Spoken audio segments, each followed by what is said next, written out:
বিসমিল্লাহির রহমানির রহিম। YouTube channel অন্যরকম বিদ্যাপীঠের পক্ষ থেকে আমি মোহাম্মদ মনিরুজ্জামান সরকার তোমাদেরকে অভিনন্দন ও শুভেচ্ছা জানাচ্ছি। এই ভিডিওতে আলোচনার বিষয় নবম দশম শ্রেণীর পাঠ্য বই থেকে একটি ভাব সম্প্রসারণ নেওয়া হয়েছে। যে ভাব সম্প্রসারণটা হলো, মেঘ দেখে কেউ করিস নে ভয়, আড়ালে তার সূর্য আসে, হারা শশীর হারা হাসি, অন্ধকারে ফিরে যায়। এখানে মেঘ এবং সূর্যের উপকরতে ব্যবহার করা হয়েছে, এবং মেঘ, সূর্য, চাঁদ উপকরতে ব্যবহার করা হয়েছে। চাঁদ সুখের প্রতীক, সূর্য সুখের প্রতীক, মেঘ দুঃখের প্রতীক। সূর্য একবার মেঘের আড়াল হলে আবার ফিরে আসে, চাঁদ মেঘের আড়াল হলে আবার ফিরে আসে। এই চিরন্তন নিয়ম চলবে অনন্তকাল। কতদিন চলবে সেটা আমরা জানি না, তবে মানব জীবন যতদিন আছে, সুখ দুঃখ ততদিন আছে।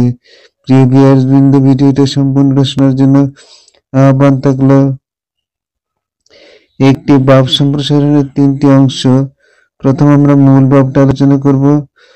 মানুষের জীবন সুখ বা দুঃখ চিরস্থায়ী নয়। সুখের পরে দুঃখ আসে, আবার দুঃখের পরে সুখ আসে। এজন্য সুখে যেমন অতিরিক্ত আত্মহারা হতে নেই, তেমনি বিপদে ও ধৈর্যহারা হতে নেই। মূলভাবে আমরা কি লিখেছি? মানুষের জীবন সুখ বা দুঃখ চিরস্থায়ী নয়, চিরন্তন নয়। দুঃখের পরে সুখ আসে, সুখের পরে দুঃখ আসে। এটাই জীবনের বিধান, এটাই জীবনের মূল সূত্র। প্রিয় ভিউয়ার বৃন্দ, ভিডিওটা সম্পূর্ণ দেখার জন্য আমার আহ্বান থাকলো।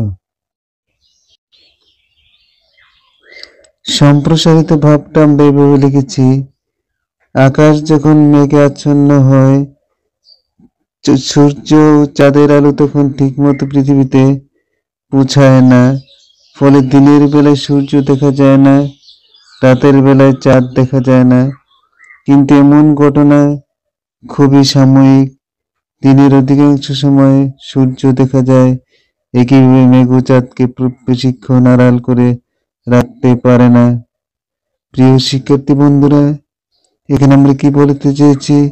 আকাশ যখন মেঘাচ্ছন্ন হয়, সূর্য এবং চাঁদের আলো তখন বিমলিন হয়ে যায়, পৃথিবীতে আলো পৌঁছায় না।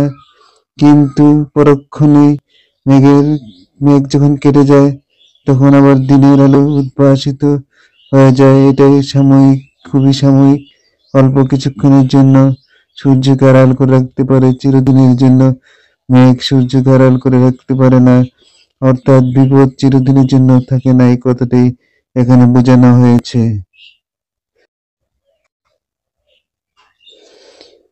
পূর্ণিমার রাতে চাঁদের হাসি তাই সবার দেখার সুযোগ হয়। অর্থাৎ পৃথিবীতে মেঘের আড়াল যেমন সত্য, মেঘহীন আকাশও তেমন সত্য। একইভাবে মানুষের জীবনেও কখনো কখনো দুঃখ দুর্দশার কালো মেঘ হাজির হয়। মনে হয় এই দুর্দশা যেন আর কখনোই কাটবে না। দুর্বল চিত্তের মানুষ তখন দিশেহারা হয়ে পড়ে, কিন্তু তারা ভুলে যায় জীবন কোনো কিছুতেই নিরবিচ্ছিন্ন নয়। প্রিয় শিক্ষার্থী বন্ধুরা, এখানে বলা হয়েছে পৃথিবীতে মেঘের আড়াল যেমন সত্য, তেমনি মেঘহীন আকাশও সত্য। মেঘ আছে বলে আকাশ আছে, আকাশ আছে বলেই মেঘ আছে। মেঘের গর্জন যতই কর্কশ নির্মম হোক না কেন, সে সাময়িক কালের জন্য উপস্থাপিত হয়, আবার চলে যায় ক্ষণিকের জন্য। দুঃখ দুর্দশা রেখে যায় পৃথিবীর মধ্যে পদচিহ্ন। কিন্তু এই পদচিহ্ন মুছে একদিন এই পৃথিবীর নির্মাণ সাজিয়ে তোলে মানুষ। অর্থাৎ দুঃখের পর সুখ আসে, সুখের পর দুঃখ আসে। এই চিরন্তন নিয়ম মেনে নেওয়াই হলো মানব ধর্মের চরিত্র হওয়া উচিত। দুঃখ ছাড়া সুখ আসে না, কথায় বলে কেষ্ট ছাড়া ইষ্ট মেলে না।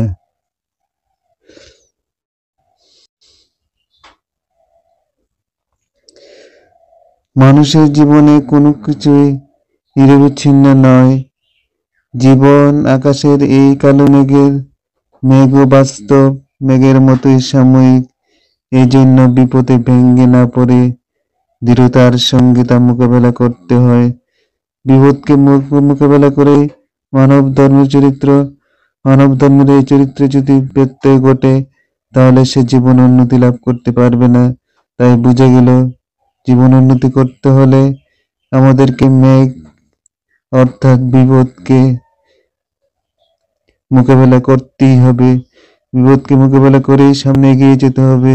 প্রিয় ভিউয়ার্স বিন্দু, এই ভিডিওটা যদি ভালো লেগে থাকে তাহলে অন্যরকম বিদ্যাপীঠকে সাবস্ক্রাইব, লাইক, কমেন্ট, শেয়ার করার জন্য অনুরোধ থেকে পরবর্তী অংশটা আলোচনা করছি। মন্তব্য: মানুষের জীবন কোনো দুঃসময় চিরস্থায়ী নয় বা অনিবার্য নয়।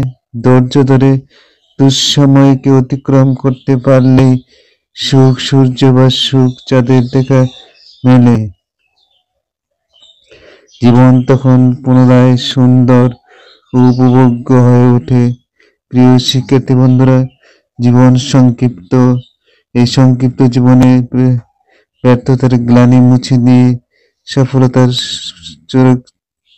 পরাকাষ্ঠে উত্তীর্ণ হতে হলে আমাদেরকে মেঘের আড়ালের মতো লুকোচুরি খেলে এগিয়ে যেতে হবে।